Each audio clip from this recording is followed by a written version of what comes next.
এখন একটা বাগানে যাব, দেখি বাগানে কি আছে। বাগানে কি আছে? লাউ গাছ আছে, আর হইছে মূলার শাক মনে হয় আছে। বারে বাহ, চমৎকার তো, খুব সুন্দর। আহ, সাথে পেয়ারা গাছও আছে, মাশাল্লাহ। এই রে বাহ, কি সুন্দর বাগান! পাতাগুলো কি বড় বড় লাউয়ের! হুম, দেখছেন নি?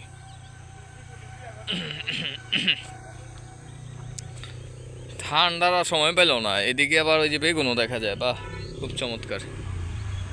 এই কলা অবশ্য বাগান, এটা মূলত বাগান।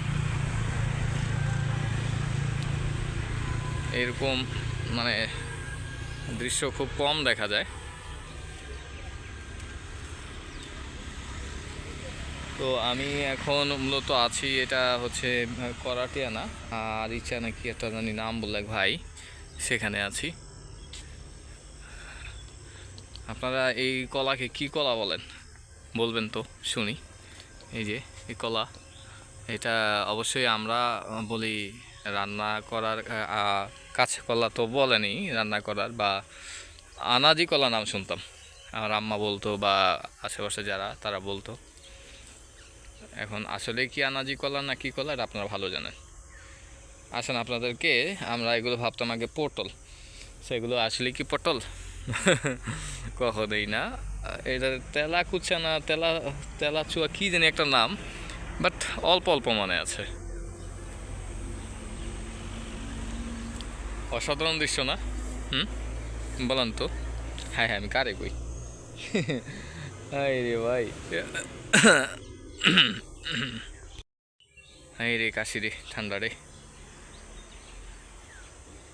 এ, আমরা যখন ছোটবেলা আছিলাম না, নানু বাড়ি মানে নামটা শুনলেই কেমন যেন হইতো। দাদার বাড়ি, আরে বাবরে বাবা, নানু বাড়ি দাদু বাড়ি মানেই হচ্ছে এরকম ক্ষেত দেখা, মানে তারা এইসব কাজ করতেই করতো।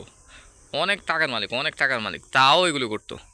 কি যে একটা নেশা, কি যে একটা পেশা আল্লাহ তালা এই মানুষদের মধ্যে। মাটির তৈরি দেহ, সে মাটির তৈরি দেহ, এই যদি মাটির কাজ না করে, হয় হয় না, তারা ভালোও লাগে না।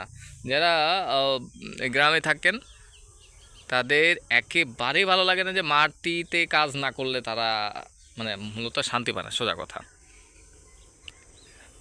এমন একটা দিক। ওই যে একটা বড় চিল দেখা যায়। আচ্ছা, আমি ব্যাক করব, চলেন আপনাদেরকে আমি এখন চলে যাব, তো নিয়ে যাচ্ছি।